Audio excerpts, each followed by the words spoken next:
It is that time of year again. I know for something called True Crime Travelers, you probably didn't expect somebody to open the video up in a super cheery mood, but life has been lifin', and I'm excited to go on a trip. If you don't know me, hi, my name's Genevieve. I run Dodson Productions, and me and my aunt started True Crime Travelers last year when we went on a trip. And that video, you can check it out. It's less than 4 minutes long, and it's kind of trash. But we have upped the scales this year. I've put in hours of research, and I still have some more research to do tonight before we head to location number 2 tomorrow. And you're going to come with us. We're going to be going to Springfield, Missouri, and Camdenton, Missouri, or Lake of the Ozarks if you're from around here, for 2 different cases. We will be talking over the Springfield Three and the case of Tommy Hope. So if you're unfamiliar with those, I've got a lot of information, so stick around. But I am getting ready to leave to go pick up my aunt so we can get this show on the road. So see you soon. So I just made it to my aunt's house, and I picked up Starbucks on the way. We're actually leaving at the original time we had planned on leaving, before we were like, oh, we can leave a little earlier, because my day kind of got derailed. So I'm gonna head in, say, hey, what's crack-a-lackin', and then we're gonna hop in the car and head to Springfield. So let's go. So we've been here for a couple hours, but we were pretty tired and worn out and just kind of relaxed. Well, that's great. Somebody just got in an accident outside our Airbnb. I don't know if you could hear that. Well, we're in Springfield. We didn't want to go out and do anything tonight because I was just wiped out, and so was Nicole. So we're going to get some rest. It's about 10 o'clock now. We got here around 6. I've been here, but I've never been on this part of it. Like, I always had And, she's on the phone with her boyfriend. So, tomorrow we go to Kickapoo High School. Not the inside, but the outside. And then we'll be going to the address where the people of the Springfield Three used to live. So... And then later tomorrow, we'll be going to Tommy Hope's house in Camdenton and talking about his case as well. So, see you tomorrow. $40 for a shave and a trim. The guy was super nice. So what just happened, Nicole?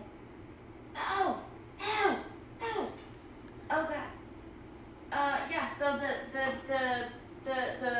fast sounding car with the brakes. Yeah. And then the boom. That was this I don't know, but I think that's a Camaro, but like a 90s Camaro.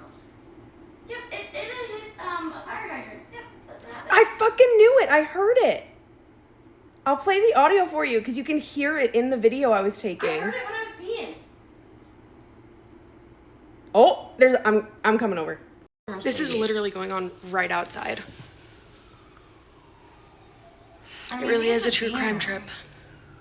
Let me turn you around. I should just walk down the 4 flights of stairs because it's right outside the back door. Nicole, what you should not do is get involved in another person's criminal activity. I'm not getting involved in it. I just want to see what kind of fucking car that is. Because I can't really tell from here, but the taillights look like the Mercedes. That'll show them they can't drive like a race car driver. They ain't as good as me. Nicole, did I not just... I'm literally recording right now. You just said that on fucking camera. I don't care. Dum-dum. There's the po-po. Yeah, there's no more street racing happening now. They all gone. Somebody's getting arrested. Happy Thursday. Happy Thursday. Hell yeah. We should go out and play that Cop Cuties song from The Rookie. No idea. Oh, girl, I'm going to play it for you. Hopefully somebody that's watching this knows what I'm talking about. There's other people outside right now.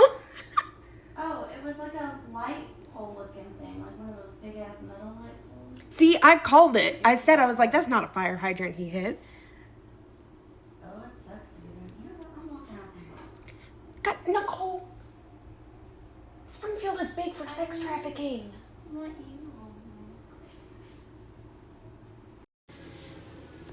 There's cops and fire things and so much shit going on outside. And this crazy ass just wants to know what type of car hit the damn light pole. I can't tell what kind of emblem that is. What? I always think it's silly that cops try and turn people away. Obviously, they're interested in crime. That's why they became cops. Who's revving? Like, right now is probably not the time to be revving your engines. Because there's like a shit ton of cops. Yeah. I want to know what's going on with that truck right there that's just stopped. I don't know. There's same. Honestly, same. Oh, he's coming over to tell them to go away. Told you. And then there's like an old couple just walking across the street. I don't think I got a very good picture. No. Dog. Wild behavior here in Springfield, folks. She's so serious about this dang car. I'm sending it to Jason. Why aren't you sending it to your brother? Which brother? Which one do you think? The one that literally, like, memorizes cars for a living? Scott doesn't know BMWs and Mercedes. Oh, there's more people coming. So there's the fire truck. Scott knows American-made car, not. Oh, there's the ambulance. I'm saying it like somebody from the city. There's the ambulance. Hey, it's Cox Health Ambulance. Sorry, that's fucking hilarious. Oh, look at the cop, look at the cop. He's like, who's back here? Bad boys, bad boys. Oh, they got him in cuffs. This is fucking awesome. Is he in cuffs, or does he just have his hands really close together? I thought they were cuffs. What are they looking for? I bet we could help. Drugs. Drugs? You got the good shit. Oh, they are questioning his dumb ass. I bet they do the sobriety. Do the sobriety! Please! Put your fingers to your nose, now walk a straight line. Okay, I'm gonna stop this video and so I can start recording again before they do that. Oh. If only this window was like a little bit cleaner. Because the camera's wanting to focus on the dirt. Hey, so our back door is right there. We should just walk out the back door. Dog, they're gonna make us go away. Not at the back door. Also, is it raining? All the way over there. We're walking right to the back door because I can get a better picture. Is it raining? I don't think so. Look at the ground underneath our place. It's dark asphalt. It's not raining. Okay, the light turned off. That was bad timing. Oh, here we go. Here we go. Here we go. Oh. Sobriety testing. Oh, he's failing. I can tell from right here. He hasn't even walked it. I haven't even seen his hands go up to touch his nose. No, but they did the follow my finger thing. Oh, did they? Yeah, he did. He followed it. Look. They're letting people walk. We could just walk out the back door. I just want a picture of the car. Oh my God. Why don't you just go up to the criminal and ask him what car he was street racing? I don't need to ask him. I can tell what it is if I could see it better. And obviously he has no appreciation for his car. He doesn't know how to feel his car properly to race it. You gotta feel the car. Nicole, maybe like don't teach street racing 101 while I'm recording for a video I'm gonna put on the internet. Like, you gotta feel the car. Oh, that's not a cop. I thought that was a cop. Never mind. No, that's like a firefighter or something because they got the vest on. Oh, the truck's moving. Okay, come on. Is he gonna do something interesting? Cause like. No, he even took the flashlight out of his face. Oh wow, Airbags. I didn't even notice airbags. Fully out. Well, that's good because, I mean, that was a hard fucking hit right in the front. So they better run out or he could have done a lawsuit. Oh, I think we're starting to walk. Are we? Walking. I think we're going to start walking. He just showed him where to walk. He's watching him.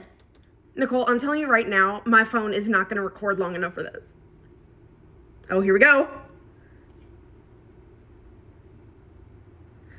Dog.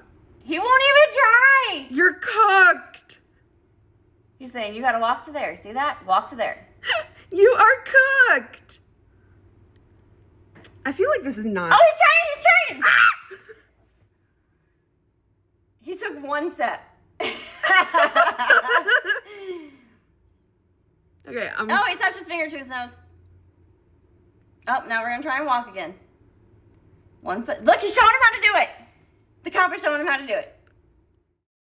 Here we go. We're back. Okay. All right. Let's try it again. Oh, he's doing it. Oh, he's not doing too bad. A little wobbly, but not bad. I don't know if I could do better than that. He stumbled. Oh, did he? Yep, he stumbled. The tree's in my way. Yeah, I can't really see that much. I just saw him stumble right before he got, he got behind the tree. Oh, he's got to walk back, though. He's walking back. Oh.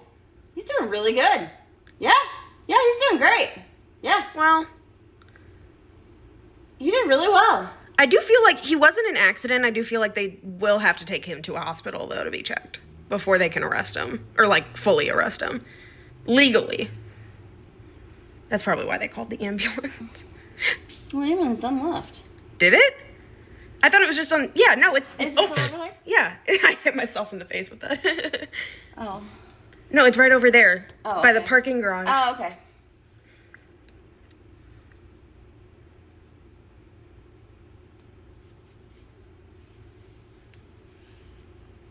They got here fast.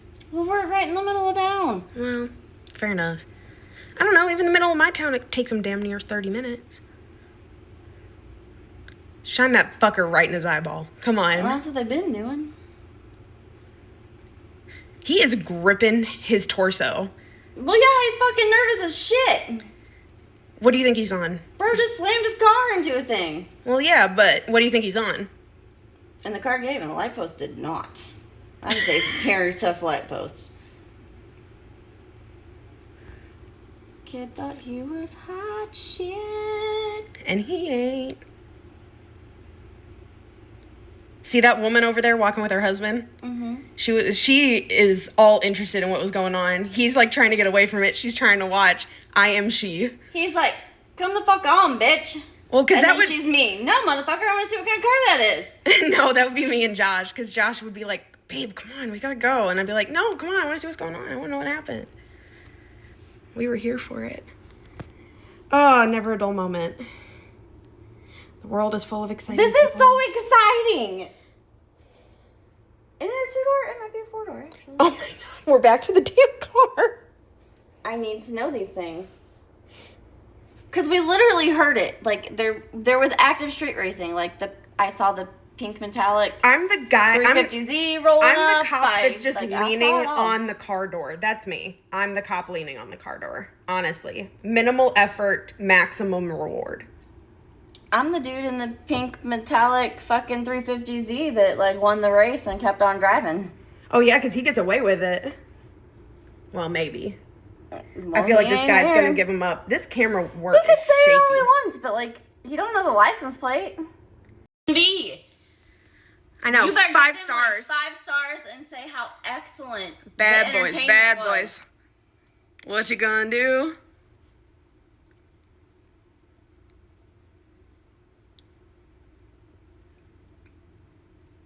If you Oh, is that yeah, put gloves being on. this kid getting arrested because he wrecked his car, trying to be Billy A Badass. douchebag. But if you're him, you can contact me via the email on here, and I will teach you how to drive your motherfucking car. Please don't say that. Because guess what? Now I'm an accomplice. You're not an accomplice to shit. I didn't do anything. But you're offering to. I'm That's offering the to teach him how to drive, 'cause problem. clearly he does not know how to drive. Well, I mean, you're not wrong there. Jacob drives better than that. I don't know if I'd go that far. He does. He's really good. Like, he's really good. And he Oh, they've got him spread. He likes to hear my car rev, so he loves to like shove on the gas and go real fast. It's like he does really well. I'm really proud of him. I want to know how those people are just walking. Oh, no, He's never mind. They're oh, fuck, I'm gone. bad boys. Wait, Bad. what are I've been you watching a lot of doing, episodes kid? of Cops lately too. Maybe that's what I should do. I should start Cops back up. He's probably like, let me call my mama. You'll get your phone call at the station. To be a fly on the fucking wall, dog. I mean, if we would have just stepped out the back door, we could have heard it all. I highly doubt that. Oh, they're taking him to the other cop car. We don't get to see him get in the car. Fuck. Oh, that's boo. I'm kind of sad. Oh, I think they're about to look through the car. They are. They've been, like, slowly going through it. Notice how you hear no engines revving anymore. What do you want to bet one of these people that keeps walking by is the other guy that was street racing? He's like, ha ha, fucker. Oh, yeah, I'm sure. I bet it's that guy. That guy right there. In the weird ass yellow shorts. He looks like he would be driving the pink metallic 350Z. Like, it's kind of fitting. I wouldn't drive no pink car. Well, I think the action's mostly done. Yeah, now we're just going through the car. Oh, nope, I think he's done going through the car. No. Oh, nope, he's still going through the car. Right outside our fucking window. True crime trip. So we are finally getting to the actual true crime part of our trip. We're heading to Kickapoo High School. That is our first stop. And when we get there, we'll talk about the case, and then we'll go to our second location, and then we head to our second destination. So, see you there soon. We are coming up on Kickapoo High School for a small town. This school straight up has like a, oh wait, no, never mind. That's like a park. That's not part of the school. Okay. I think that's your school. Yes. So it has a gigantic football field, first off. It's the first thing I noticed. And I saw that on the photos. Oh, here we go. We're getting the look at the front. Can I flip my camera? There we go. So we are here at Kickapoo High School. Okay, which way do you want me to turn? Do you want me to go? I don't know. We need to find a place to park. So. Oh, to park? Well, yeah. The high school is huge. Give you permission to follow us home. All evil entities must stay here. Nicole is performing a seance, so. All right, love you. So, this is where Susie and Stacy went to school. I know there's like people around. I'm worried that somebody's gonna like yell at me for being disrespectful. You're not being disrespectful. I'll tell them. So, they went to school here, graduated on June 6th of 1992. They were supposed to go stay at a friend's house that evening to celebrate, but the friend's house was too packed, so they went home. Now, this is where things kind of get a little shaky. So, I have a feeling this area looks a lot different than it did back then. But basically, let's see. Stacy worked at a local movie theater. Susie was planning to go to cosmetology school after graduation. They had plans to meet friends at Whitewater Amusement Park in Branson, which we're not going to go there. But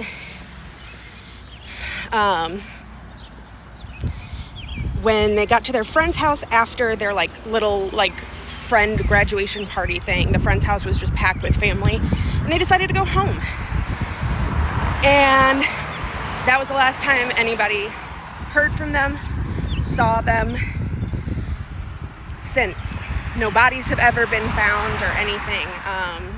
And once we get to the actual location of the house, we'll talk more about what police believe happened there, possible theories. When we get to the memorial bench, I might talk about suspects and how the investigation went, depending on how busy it is at the park. So we're gonna get back in the car. Yay!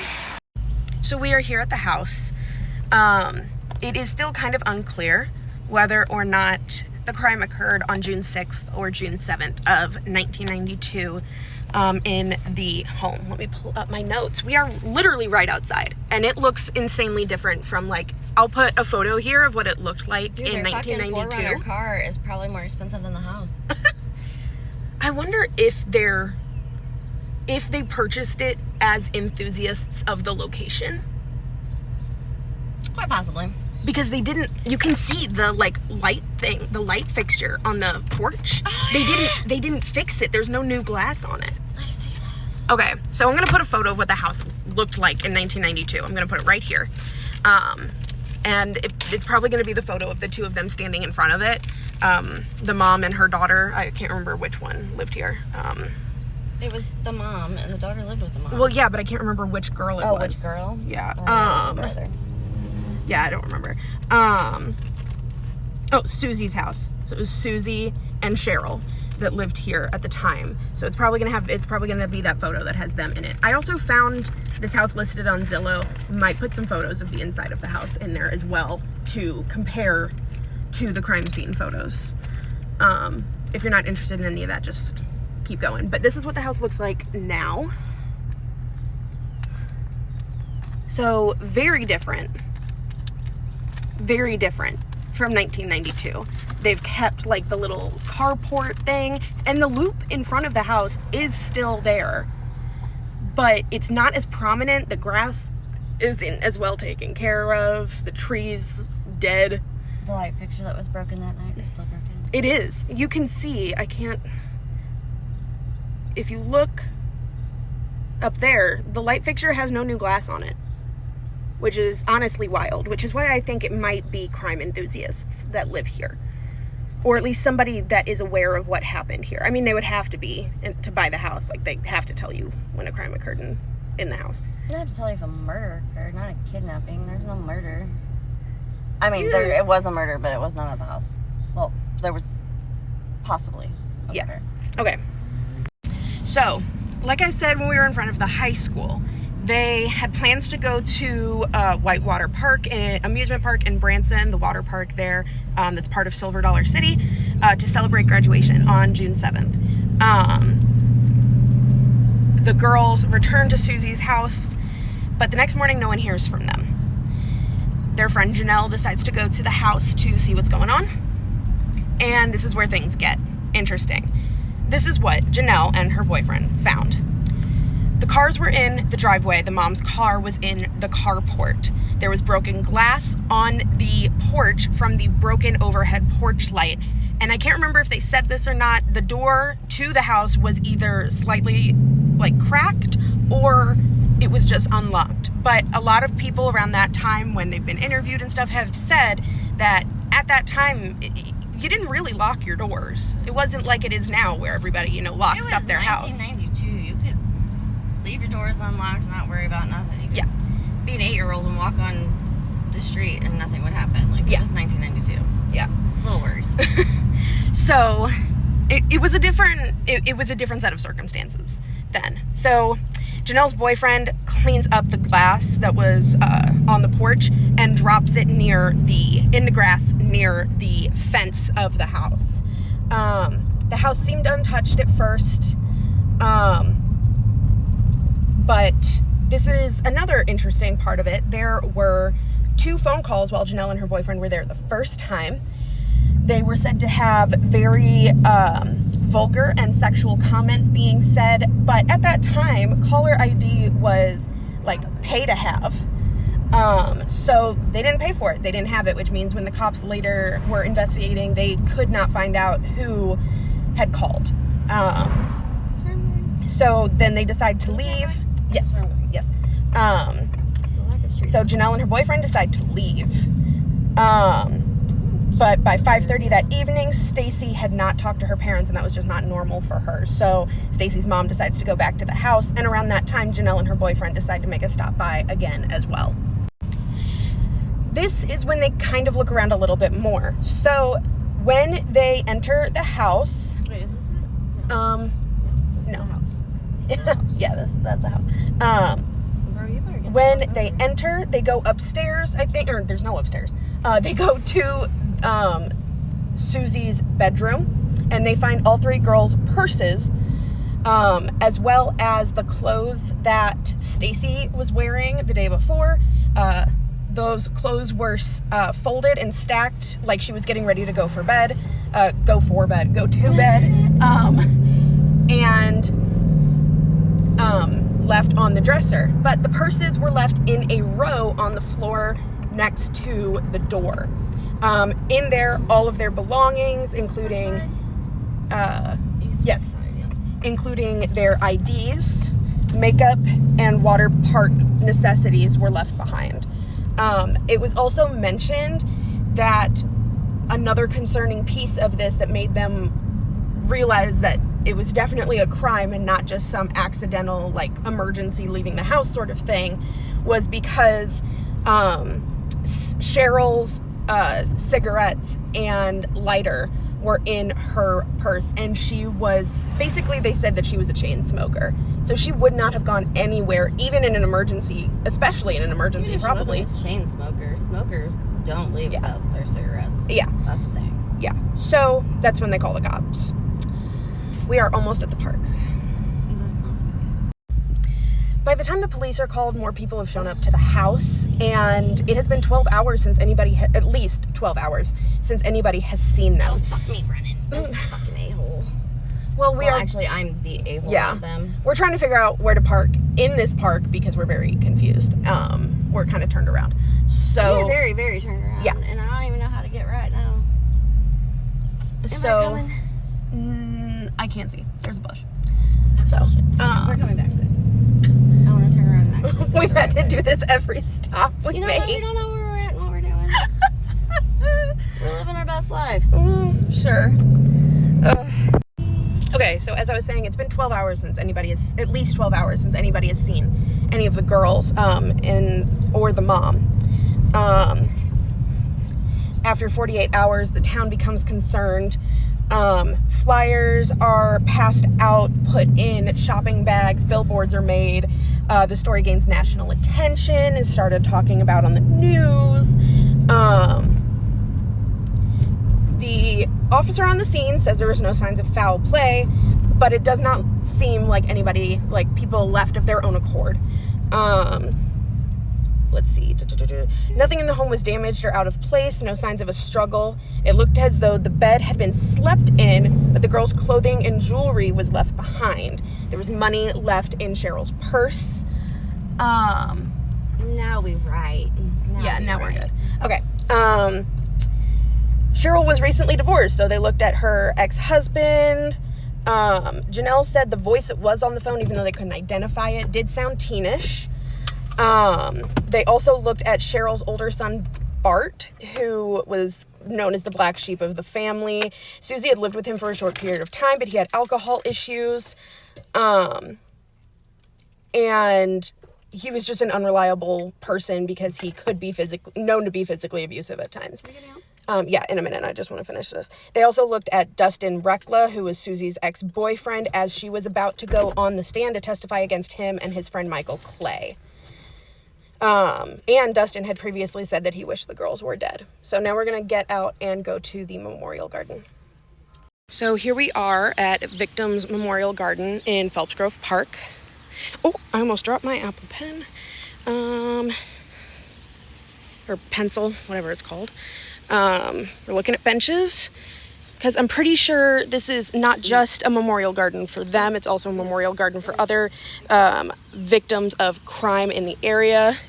So we have some names here on a bench. We're going to walk up here and look and see what's up here. They've put some flowers out. It's very pretty. I mean, it was just the anniversary that just passed. And here's the bench. Here, can you hold this for like 2 seconds? I just zoomed in on your boob. Okay. I'm gonna try and zoom out. So it says Cheryl Levitt, Susie Streeter, Stacy McCall, missing June 7th, 1992. And there's a little quote on the front. We just found something interesting. Nicole's looking into it right now. If you come to the Victims Memorial Garden and you look at the ground, there's a bunch of bricks labeled for other people that have been victims of crime in the area. I'm sure you can search up names and find out what happened. This did end up becoming a high crime area, so you know, something like this makes a lot of sense to, you know, remember the victims and stuff. But we found this, Janice McCall, the missing link. Now, if you're doing exactly what we did when we saw it, which is that name sounds familiar. Well, she's the co-founder and executive director of One Missing Link, Inc. Okay. But apparently there's more to the story. There has to be, because she has the same last name as one of the victims. Yeah, it's her mom. Oh, it's her mom. Okay, yeah, because if you come up here, you can also see, I just saw it, and I lost it. Oh. You can see on the ground here, it says, Stacy, our hope is endless. You are loved always, love mom and dad. So I'm guessing that's from Janice and her husband. We're going to keep walking around and see what else we find. So, does it say anything else? Just that that's why she was put here, not that she was the victim of any crime or anything? Other than... No, she literally just died last October 2024. Oh, so that's probably why she's here. Yeah. Okay. Another one we're going to have to search up. What? What'd you find? Sheldon Collins. Shot and killed by random violence. 7/22/79. There 60 to 79. Damn. There are probably at least like 100 names if you went around. So many. But I found one that got a whole bench and it has 3 names on it, and I am curious as to what happened. It says, etched in our hearts forever, Feeney, Tyler, Cheryl, and Jennifer, February 27th, 1995. So we'll have to look at that. I'll look it up when we get in the car. But, yeah, like you can see, I mean, you walk everywhere and you can find a new name. So neat. It's, honestly, I don't know why every place isn't doing something like this. So cool. Cherokee Middle School Save Chapter. So, let's see. In memory of Springfield PD Child Victims Detective.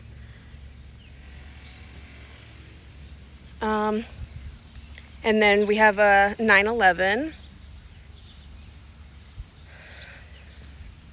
One here. And there's one more bench that I'm going to go check out and see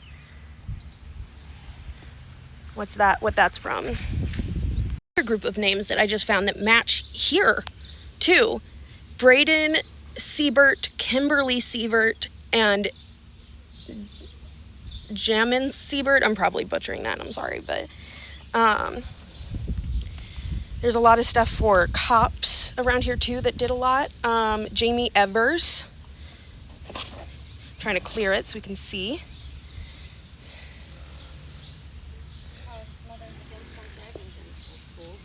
Oh, it's for Matt. Okay. I didn't know if that was actually the last name or what. Our Hearts Remember, Ozark Mountains, Mountain Chapter, Mothers Against Drunk Driving. That's nice. To our beautiful, brave... There's 1932 detectives. Tony Allen. Here's another one for McCall.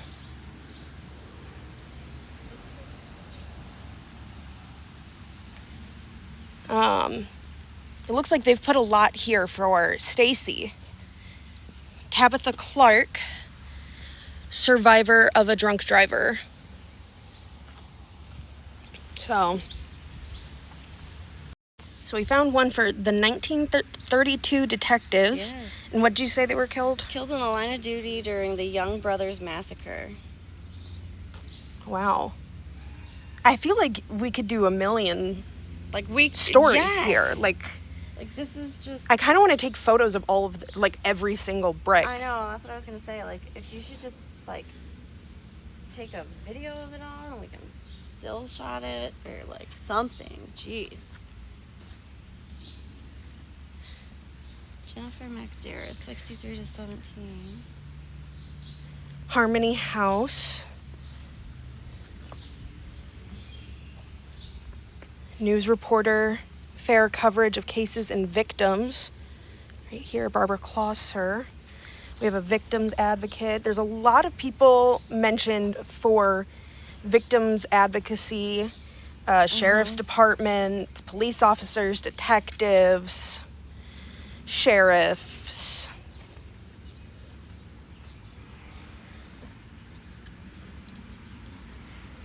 I'm 94 to 11. That's in Republic, Missouri. Shauna Kipp.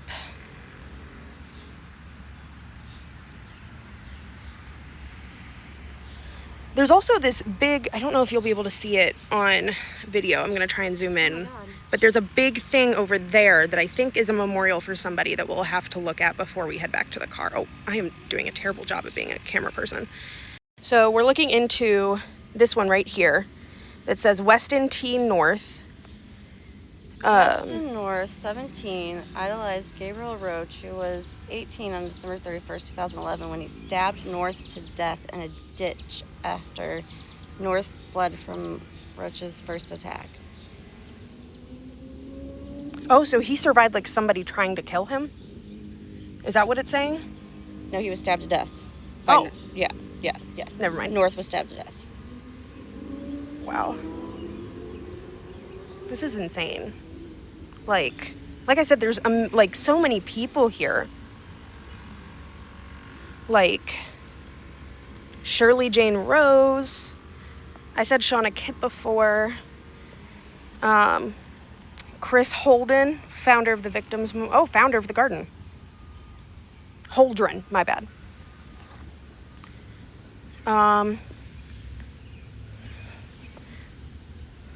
Michelle W. and Stephanie M. I see Laura Kearns. Here's one. Parks, I'm trying to read it. Let's see. Parks Kigla Leanne. Tammy Sade Colbert. Misty Boone. Yeah, Kyla. Oh, I guess it's supposed to be Kyla. I'm freaking dumb. Kyla Parks. Let's see. Michelle Winter. Mom and Nick. I like this one. There's always hope for the missing.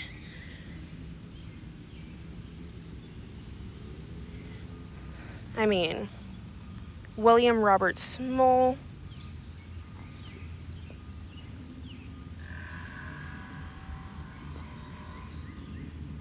I wonder if that's a child, like a young child.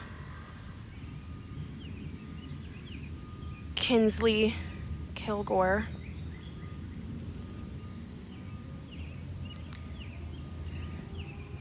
Greg and Crystal Higdon.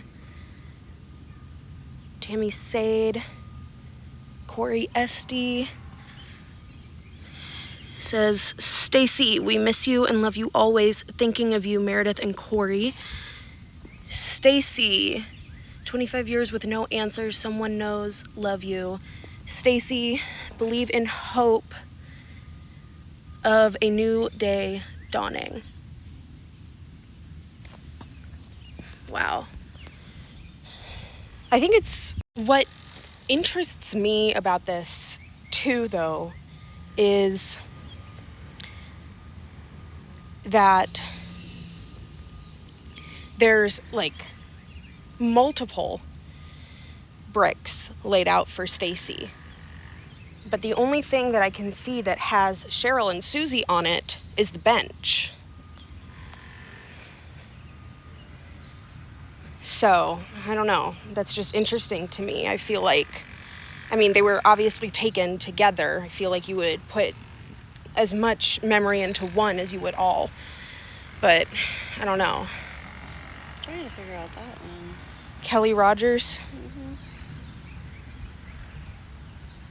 A birthday death forever missed. Carol Blades. I mean, we have so many people that we could search up and figure out what happened. Like, I feel like we'll have to, like, I don't know. Yeah, I'm gonna have to, like, get my computer and, like, Yeah, dig. we'll have to do that once we get down to the Ozarks or something. But let's go look at the last, like, standing thing that has, I saw somebody, it has somebody's, like, photo on it. Where? So over here, like right where we came in.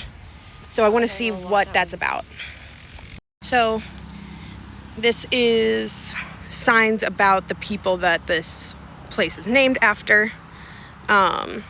Mary Whitney Phelps and John Smith Phelps. When she learned that General Nathaniel Lyon's body had been abandoned in Springfield.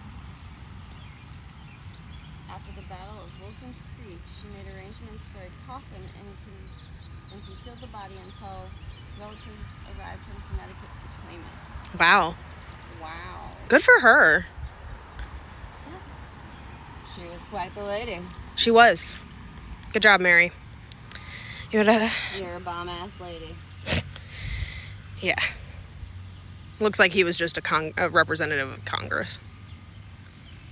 He established the first overland mail. He was a lawyer. Yeah.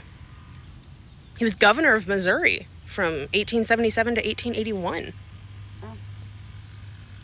Oh, right around the time that she passed away. That's wild. Wow. Okay. You ready to hit the road? Yeah, let's go. Oh, yeah, Krispy Kreme, for sure. Okay. So, yes, they looked at Bart, the brother, due to his physical violence, behavior, and alcoholism, but he passed a polygraph. Even though, due to how intense his alcoholism was, the police still technically considered him a suspect after passing the polygraph because of the fact that the amount of alcohol that he drank frequently could have caused significant memory loss. They searched all over the state of Missouri. Nothing came up, though. So, as I said before, they looked into Dustin Rector and Michael Clay, who Susie was about to take the stand against. Dustin was Susie's ex-boyfriend. The boys were digging up corpses at the cemetery and stealing teeth. So she was going to testify against them so that they could pay for their crimes. The boys' fingerprints were taken, but none at the scene matched. They both passed the polygraph. A while later, someone calls in a tip about a man named Robert Cox, who was in the area at the time. He was charged with kidnapping and assault with a deadly weapon. He was also the prime suspect in the 1978 murder of Sharon Zellers in Florida. He was arrested in this case, but later let go due to insufficient evidence. He also, at the time, or before the crime occurred, worked at the same, he worked for the company that was fixing the front of the house at the time of the crime. He also had previously worked at the same car dealership as Stacy's father. Now, this is where Robert's story gets interesting. He has an alibi, but his alibi, when they check him, his alibi clears him. It was his girlfriend. A couple years later, in 1995, he goes to jail in Decatur, Texas, to serve a life sentence for armed robbery against a 12-year-old girl. At this time, he changes his story of when he was living in Springfield. And his girlfriend from that time takes back her alibi. While on TV in Decatur, Texas, talking about the crime that he had committed, he is asked about the Springfield Three and says that he does know that all 3 women are dead. He, to this day, has not fully admitted guilt, as he says that he won't tell the story until his mother passes away. But it is unclear if he really knows something. The police mostly just suspect that he is trying to use it to gain notoriety for himself, as criminals often do.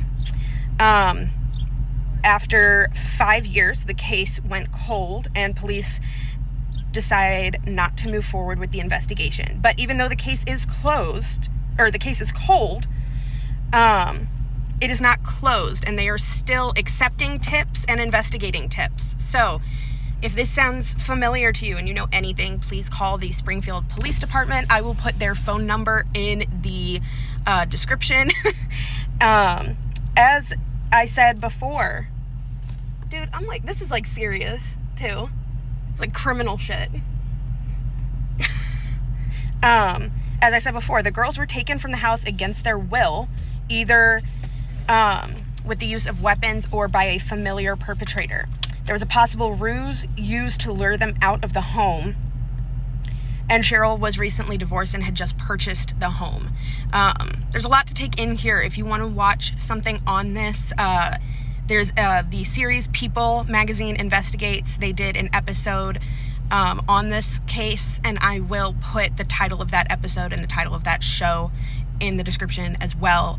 Any information that we talk about or things that might be helpful to this, I will put anything that I can give out to, I'll put it in the description, just in case anybody knows anything, wants to call in a tip, or anything of that sort.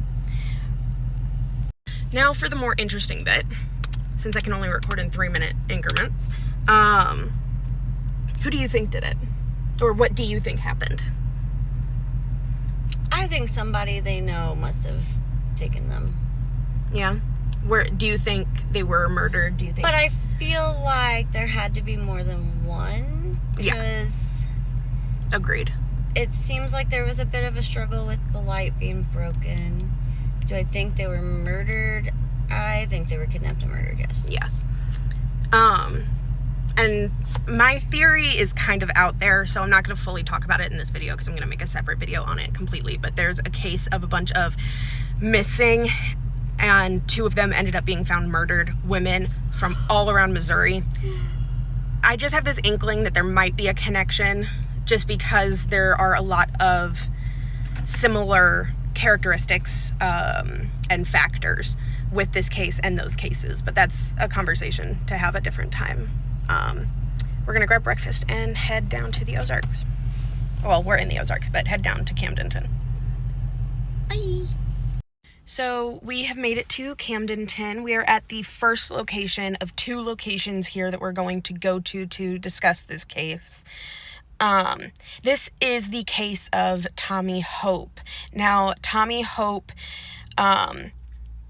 was not originally from Camdenton. He moved here from Texas, I believe, and that was how he met Clara, sorry, I always say Clara because of Doctor Who, because I'm a huge nerd.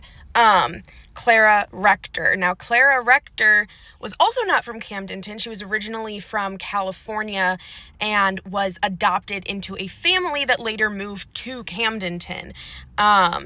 Now, most people don't really call this area Camdenton. They call it Lake of the Ozarks, or just the Ozarks, a lot of people say. So, but I'm going to call it Camdenton just because that's what was put in all of the files and stuff. So, Tommy and Clara did drugs together often.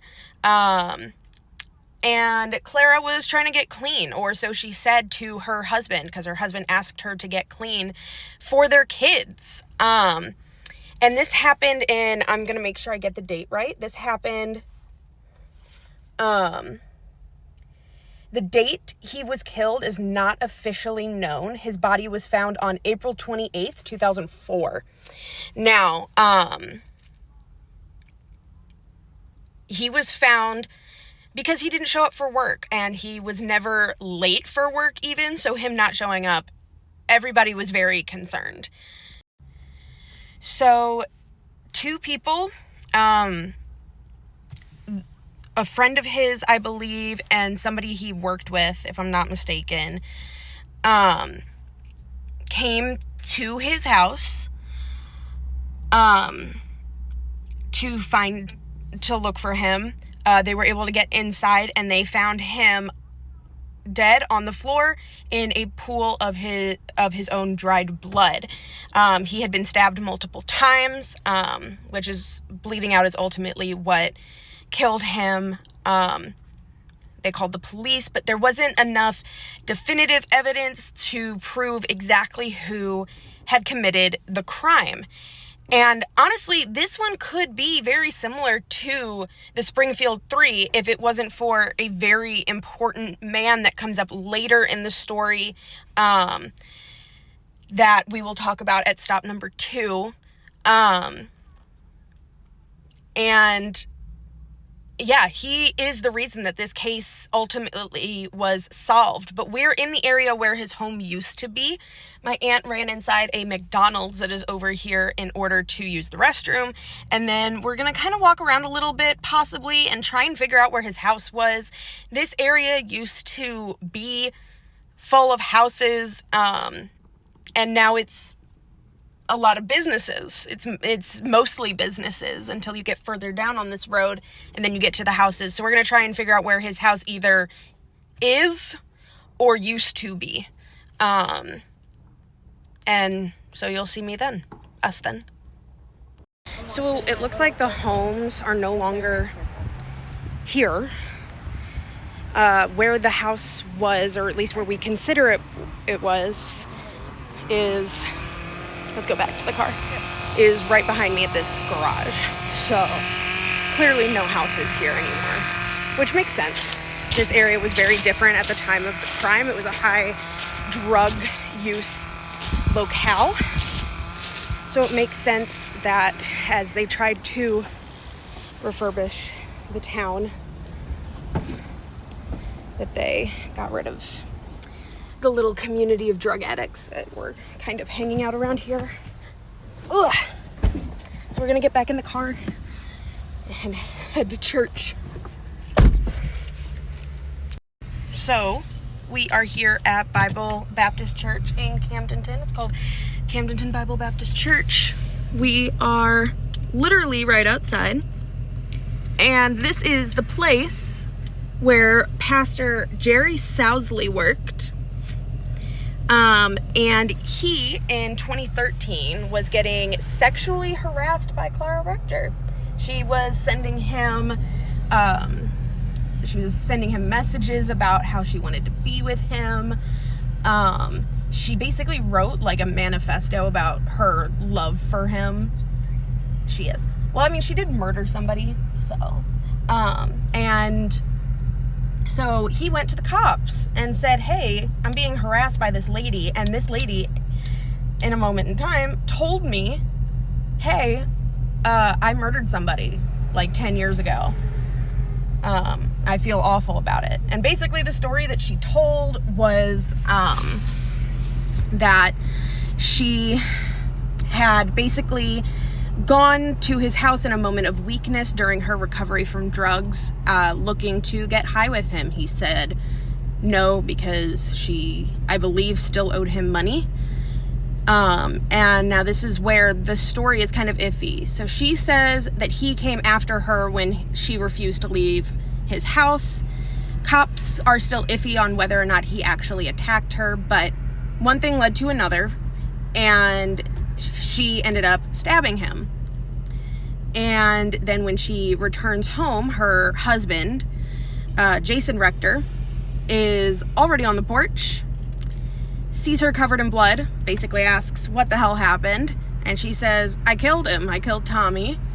And so then he becomes an accomplice and basically helps her get rid of any of the evidence that's on her that can prove that she did it. And so they have both been tried. They're both in jail for a Class A felony. And that wouldn't have happened if it had not been for Pastor Jerry Sousley, who now works in West Plains, Missouri, at the church down there. So he moved there in 2021 after helping catch a criminal in 2014. Go, Pastor. Hell yeah. Well, maybe not hell yeah, but yeah. So, okay, we're gonna head somewhere. Praise Jesus. We're gonna head somewhere because we can't check into our Airbnb for like another hour. So we're gonna find something to do. But that's the story of Tommy Hope. It is nighttime. I fell asleep as soon as I got home, but now that I am officially home, I just want to thank all of you guys for watching. And hopefully spreading the word about these cases helps get information out there to people, helps keep the memory of these missing and murdered people alive, and especially for the missing cases, or the unsolved cases, I should say. Hopefully these videos will one day help solve an unsolved case. So thank you so much for watching, and I will see you soon.